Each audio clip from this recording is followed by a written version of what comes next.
प्रधानमंत्री नरेंद्र मोदी एक बार फिर उत्तराखंड दौरे पर आ सकते हैं, जहां पे वे एशिया के सबसे बड़े 1000 मेगावाट क्षमता वाले टिहरी पंप स्टोरेज प्लांट का लोकार्पण करेंगे। जानकारी के अनुसार पीएम मई को अंतिम सप्ताह या जून की शुरुआत में टिहरी पहुंच सकते हैं और इस दौरान टिहरी झील के किनारे एक विशाल जनसभा आयोजित किए जाने की भी तैयारियां चल रही है।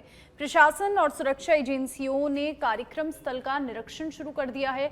टीएचडीसी इंडिया लिमिटेड द्वारा तैयार ये परियोजना आधुनिक पंप स्टोरेज तकनीक पर आधारित है, जिससे ऊर्जा उत्पादन क्षमता बढ़ेगी।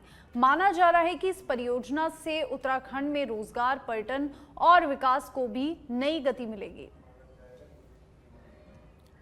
तो टिहरी पंप स्टोरेज प्लांट का लोकार्पण करेंगे प्रधानमंत्री नरेंद्र मोदी और टिहरी झील किनारे एक बड़ी जनसभा का आयोजन करने की भी तैयारियां चल रही है। प्रशासन और सुरक्षा एजेंसियां अलर्ट मोड पर आ गई है, क्योंकि प्रधानमंत्री नरेंद्र मोदी का कुछ ही दिनों में उत्तराखंड दौरा हो सकता है और एक बार फिर उत्तराखंड की धरा पर आएंगे प्रधानमंत्री नरेंद्र मोदी और एक विशाल 1000 मेगावाट के प्लांट का लोकार्पण करेंगे। देहरादून के निरंजनपुर स्थित आईटीआई ग्राउंड में पशुपालकों और दुग्ध उत्पादकों के साथ संवाद कार्यक्रम आयोजित किया गया। कार्यक्रम में मुख्यमंत्री पुष्कर सिंह धामी, कैबिनेट मंत्री सौरभ बहुगुणा सहित कई अतिथियों ने भाग लिया। इस दौरान मुख्यमंत्री ने पशुपालकों और दुग्ध उत्पादकों से सीधी संवाद किया और उन्होंने सरकार द्वारा पशुपालन दुग्ध उत्पादन क्षेत्र को मजबूत करने के लिए चलाई गई योजनाओं की जानकारी दी। कार्यक्रम में बड़ी संख्या में पशुपालक और संबंधित विभागों के अधिकारी मौजूद रहे। सरकार की योजनाओं की जानकारी हो और उनका सीधे सीधे लाभ प्राप्त होने में कोई आपको कठिनाई न हो, किसी प्रकार का बैरियर बीच में न हो, कोई बाधा उत्पन्न न हो। मैं आज इस महत्वपूर्ण संवाद कार्यक्रम के आयोजन के लिए राज्य के पशुपालन, डेयरी और मत्स्य पालन मंत्री श्री सौरभ बहुगुणा और पूरे इन विभागों की टीम को बहुत साधुवाद देता हूँ, बहुत बधाई देता हूँ कि ये शानदार कार्यक्रम उनके तत्वाधान में आयोजित किया गया है। मुझे प्रसन्नता है कि आज इस अवसर पर हमने हमारे यहाँ आने से पहले हमारे राज्य के अंदर मत्स्य पालक भाई बहनों को रेफ्रिजरेटेड फिशरी वैन भी आज उसको भी यहाँ पर एक हरी झंडी दिखाकर उसको रवाना किया है और इस वैन के माध्यम से न केवल मत्स्य उत्पादों का सुरक्षित परिवहन सुनिश्चित हो सकेगा, पूरे राज्य के अंदर एक स्थान से दूसरे स्थान पर उनका परिवहन हो सकेगा, बल्कि उसकी अच्छी गुणवत्ता भी बनी रहेगी और उन्हें एक बेहतर बाजार भी उपलब्ध हो सकेगा। भाइयों बहनों, पशुपालन हमारी जो ग्रामीण जीवन शैली है उसका प्रमुख आधार रहा है, जो न केवल सदियों से हमारी परंपरा और हमारी संस्कृति से जुड़ा हुआ है, बल्कि लाखों परिवारों की आजीविका का प्रमुख साधन भी रहा है। एक समय ऐसा हुआ करता था कि जिस घर में सबसे अधिक पशुधन होता था उसे सबसे समृद्ध माना जाता था। ऐसा माना जाता था कि यहाँ सबसे ज्यादा समृद्धि है, सबसे ज्यादा मतलब सभी प्रकार की आवश्यकताओं की पूर्ति है। परंतु जैसे जैसे ज्ञान विज्ञान आगे बढ़ा, ये परिवेश बदला और भूमि जोत के लगातार घटते आकार, आधुनिक जीवन शैली के प्रभाव के कारण पशुपालन का जो स्वरूप है वह भी धीरे धीरे उसमें भी परिवर्तन होने लगा, उसमें भी परिवर्तन आने लगा। लेकिन हमारे देश के यशस्वी प्रधानमंत्री श्री नरेंद्र मोदी जी का ये स्पष्ट मानना है, आत्मनिर्भर भारत का सपना तभी साकार हो सकता है जब हमारे गांव, हमारे किसान और हमारे पशुपालक आर्थिक रूप से। देहरादून और चक्राता को जोड़ने वाले मार्ग पर कालसी के पास जजरेस्ट स्टाइलिंग जोन नासूर बना हुआ है। जहां पर हाल ही में बारिश के चलते मलबा सड़क पर आ गया, लोगों की जान को खतरा हुआ। लोक निर्माण विभाग यानी कि पीडब्ल्यूडी के विभागाध्यक्ष राजेश शर्मा ने बताया कि जजरेट पिछले कई सालों से लोगों के लिए परेशानी का कारण बन रहा है, लेकिन अब इसके स्थायी समाधान का रास्ता मिल गया है। विभाग जल्द ही इस पर काम शुरू करेगा। जजरेट का देखिए ऐसा है कि जजरेट मैंने बताया ये बहुत पुराना एक लैंडस्लाइड जोन है, क्रॉनिक लैंडस्लाइड जोन है, जो ये पिछले मेरे अनुभव ये है कि पिछले 50-60 साल से ये एक्टिव है और अभी इसने काफ़ी विकराल रूप भी ले लिया है। कल भी मुझे भी कई जगह से वहाँ से फ़ोन आया था कि कल भी जो ये बारिश हुई थी उसकी वजह से रोड बंद हो गया था। इसकी डीपीआर हमारी शासन में है इस समय और इसमें अभी 2-4 और डीपीआर आएंगी और उस डीपीआर के साथ इसमें हम लोग उसको शामिल करवा लेंगे और अभी इसमें सेक्रेटरी साहब के सामने हमने एक बार पहले प्रेजेंट कर भी दिया था। इसके अलावा फिर 3-4 अभी हमारी डीपीआर और है जो आनी है, उसके साथ प्रेजेंटेशन देने के बाद इस पर आगे बढ़ेंगे। देहरादून में पर्यटन मंत्री सतपाल महाराज ने चारधाम यात्रा के आंकड़े जारी करते हुए बताया कि अब तक 28 लाख से अधिक यात्रियों ने पंजीकरण कराया है। यमुनोत्री धाम में 4 लाख से अधिक, गंगोत्री में 4.5 लाख, केदारनाथ में 10 लाख, बद्रीनाथ में 8 लाख और हेमकुंड साहिब के लिए 37,085 लोगों ने पंजीकरण कराया है। महाराज ने बताया कि मौसम साफ होने के बाद यात्रियों की संख्या तेजी से बढ़ रही है और उन्होंने उम्मीद जताई है कि जैसे जैसे मौसम और साफ होगा, यात्रा में आने वाले श्रद्धालुओं की संख्या और बढ़ेगी। अभी जो पंजीकरण हुए हैं, यमुनोत्री के अंदर 4,78,115 लोगों ने पंजीकरण करवाया है। गंगोत्री में 4,94,838, केदारनाथ में 10,07,613, बद्रीनाथ में 8,56,923, हेमकुंड साहब में 37,085। ये 4 धामों के अंदर जो पंजीकरण हुए हैं, ये 28,74,624 यात्रियों ने अपना पंजीकरण कराया है। इसके साथ साथ जिन्होंने दर्शन प्राप्त किए हैं उनकी संख्या दिन प्रतिदिन बढ़ती जा रही है। यमुनोत्री में 1,16,238 लोगों ने दर्शन प्राप्त किए हैं। गंगोत्री में 1,15,042 लोगों ने दर्शन प्राप्त किए हैं।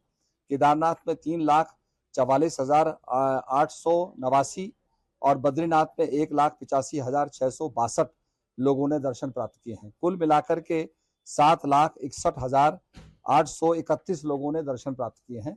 यात्रा सामान्य रूप से चल रही है और मौसम अब साफ हो गया है और जो बारिश हो रही थी अब वो धीरे धीरे खत्म होती जा रही है, तो यात्रा और भी चलती जाएगी। मैं समझता हूँ जितनी गर्मी नीचे पड़ेगी उतने ही यात्री हमारे।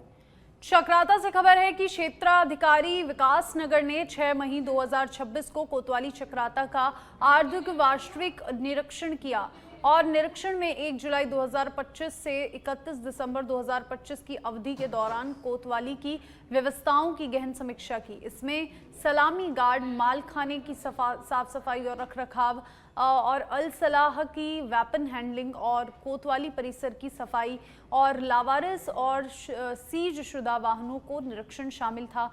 इसके अलावा अपराध रजिस्टर, न्यायालय एवं पुलिस अहकामात और अन्य अभिलेखों का भी अवलोकन किया गया। क्षेत्र अधिकारी ने अधिकारियों और कर्मचारियों को अनुशासन बनाए रखने, ऑनलाइन शिकायतों का तय समय से निस्तारण करने और बेहतर कार्य करने के निर्देश दिए।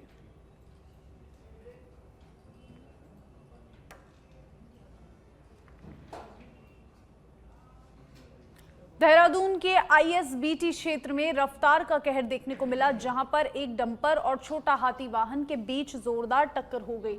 हादसे में छोटा हाथी चालक समेत कई लोग घायल हो गए, जिन्हें तुरंत उपचार के लिए जिला अस्पताल भेजा गया।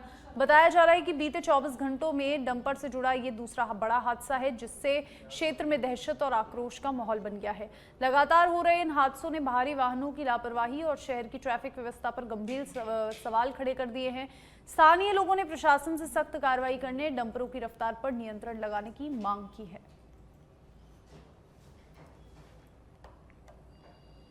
चंपावत में नाबालिग बालिका से कथित सामूहिक दुष्कर्म के मामले में नया मोड़ आया है। पुलिस 3 आरोपियों के खिलाफ पॉक्सो और अन्य गंभीर धाराओं में जांच कर रही है, जबकि आरोपित परिवार ने भी सामने आकर निष्पक्ष जांच की मांग की है। आरोपित की पत्नी कल्पावती देवी और बेटी अनिता का कहना है कि परिवार पर राजनीतिक और सामाजिक साजिश के तहत झूठे आरोप लगाए जा रहे हैं। इस बीच कमल रावत ने भाजपा नेताओं पर गंभीर आरोप लगाए। शिकायत पर एफआईआर दर्ज न होने और उनके साथ हाथापाई होने की बात भी कही गई। कुमाऊं रेंज की आईजी रिधिम अग्रवाल ने मामले पर गंभीरता दिखाते हुए कहा कि दोषियों के विरुद्ध सख्त कार्रवाई सुनिश्चित की जाएगी। पीड़िता को हर संभव सुरक्षा और सहायता दी जा रही है। मामले की जांच अभी जारी है और पूरे जिले की निगाहें पुलिस रिपोर्ट पर टिकी है। मेरे बच्चे को साजिश करके आए फंसाया गया है। अगर मेरा बच्चा दोषी है तो उसको फांसी की सजा होनी चाहिए, और नहीं तो आए कमल रावत ने मेरे बच्चे को निर्दोष फंसाया है। चुनाव की रंजिश है, इसको हमने वोट नहीं दिया। शैलेश गुरु को वोट दिया, उसमें हमसे जलता था, कहता था कि तुमको गाली के नीचे दबा दूंगा और तो तेरे बच्चे का करियर खत्म करूंगा, जीवन में तुमको खाने नहीं दूंगा मैं। और मेरा बच्चा 11 बजे रात में महिला संगीत से आया। 4:14 में मैंने फोन किया, वो दूध तोड़ने गया। वो लड़की इनने मेरा दरवाजा तोड़ के लड़की अंदर कर रखी थी। प्रशासन से मेरी मांग है, अगर मेरे बच्चे की अगर गलती है उसको फांसी दी जाए, नहीं तो मेरे बच्चे को निर्दोष फंसाया जा रहा है। कि रात 9 बजे रहा हम एक संग छा, घर वाले हम सब परिवार पछेड़ हम सब एक संग छा। किनला ऐसे खाली नंतिन में बेउन है जन इस बुढ़ापा में ऐसे आरोप लगुन न सो किना ते 60 दिन ये कर बेटा का कुछ धोना उनने किना सा पूरा घूमी का हाल चलता है फिर लगा ऐसे सोचना हां ते चेल बराबर में चेल छिने।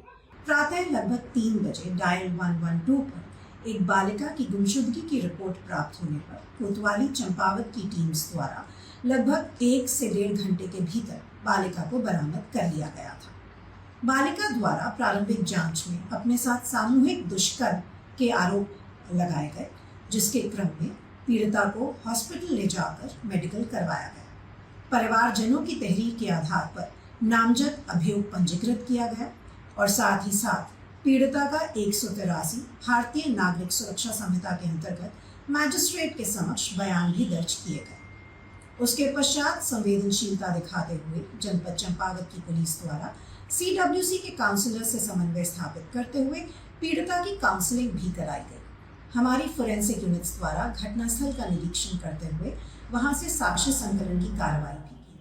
उत्तरकाशी में पिछले 5 दिनों से जारी बारिश और ओलावृष्टि से जनजीवन के साथ साथ किसानों की मुश्किलें भी बढ़ गई है। बुधवार शाम गंगा और यमुना घाटी में हुई मूसलाधार बारिश और भारी ओलावृष्टि से गेहूं समेत नकदी फसलों को बड़ा नुकसान पहुंचा है और बाड़ागड्डी और धनारी क्षेत्र में पककर तैयार फसलें सबसे अधिक प्रभावित हुई है। वहीं नौगांव और मुंगरसंती, डोगर और खाटल क्षेत्रों में भी खेतों में बड़ी फसलें बर्बाद हुई है। लगातार बारिश से नगर क्षेत्र में जलभराव की स्थिति बन गई है। सड़कों पर पानी भरने से लोगों को आवागमन में दिक्कतों का सामना करना पड़ रहा है। प्रशासन की ओर से नुकसान के आकलन की प्रक्रिया शुरू कर दी गई है। देहरादून जिले के विकासनगर के बाबूगढ़ क्षेत्र में बस चालक की लापरवाही के चलते एक बड़ा हादसा सामने आया। प्रत्यक्षदर्शियों के अनुसार चालक ने बिना पीछे देखे अचानक बस को रिवर्स करना शुरू कर दिया, तभी पीछे से आकर स्कूटी सवार महिला बस की चपेट में आ गई। हादसा इतना गंभीर था कि महिला की स्कूटी बस से नीचे फंस गई। स्थानीय लोगों ने तत्परता दिखाते हुए घायल महिला को तुरंत नजदीकी अस्पताल पहुंचाया, जहां उसकी हालत नाजुक बताई जा रही है। घटना के बाद क्षेत्र में आक्रोश का माहौल है। पुलिस ने मामले का संज्ञान लेते हुए जांच शुरू कर दी है और बस चालक की लापरवाही की पड़ताल की जा रही है। रुद्रपुर में मिजोरम पुलिस और रुद्रपुर पुलिस की संयुक्त टीम द्वारा की गई बड़ी कार्रवाई में देह व्यापार के अंतरराज्यीय रैकेट का खुलासा हुआ है, जहां गाबा चौक स्थित beauty queen spa and salon सहित कई स्पा सेंटरों पर एक साथ छापेमारी कर एंटी ह्यूमन ट्रैफिकिंग यूनिट ने 2 नाबालिगों सहित 5 युवतियों को रेस्क्यू किया, जिन्हें नौकरी का झांसा देकर मिजोरम से लाया गया था। वहीं कार्रवाई के दौरान आपत्तिजनक सामग्री, मोबाइल फोन, पेमेंट स्कैनर और रजिस्टर भी बरामद किए गए हैं। पुलिस पूछताछ में सामने आया कि युवतियों को झूठे वादों के जरिए बुलाकर दबाव में देह व्यापार में धकेला जाता था, जिसके बाद पुलिस ने संचालिका कीकी समेत कुछ 6 लोगों को गिरफ्तार किया। सभी के खिलाफ अनैतिक व्यापार निवारण अधिनियम, भारतीय न्याय संहिता और पॉक्सो एक्ट के तहत मामला दर्ज कर जांच तेज कर दी है।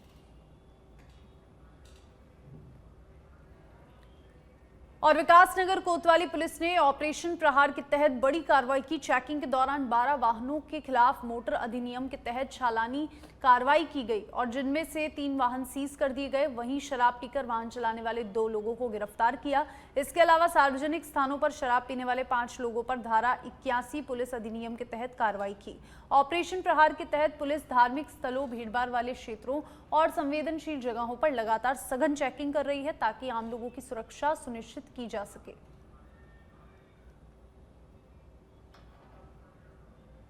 विकासनगर के ढकरानी और ढालीपुर क्षेत्रों में यमुना नदी में अवैध खनन तेजी से जारी है, लेकिन जिम्मेदार विभाग आंख मूंद कर बैठे हैं।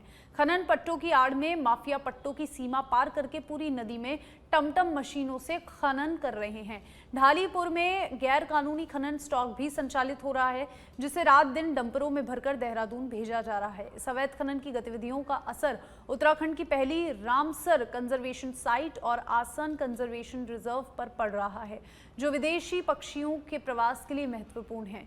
नियमों के अनुसार कंजर्वेशन रिजर्व के 10 किलोमीटर के दायरे में खनन निषेध है, लेकिन इसके बहुत करीब धड़ल्ले से इसके बाद भी खनन जारी है।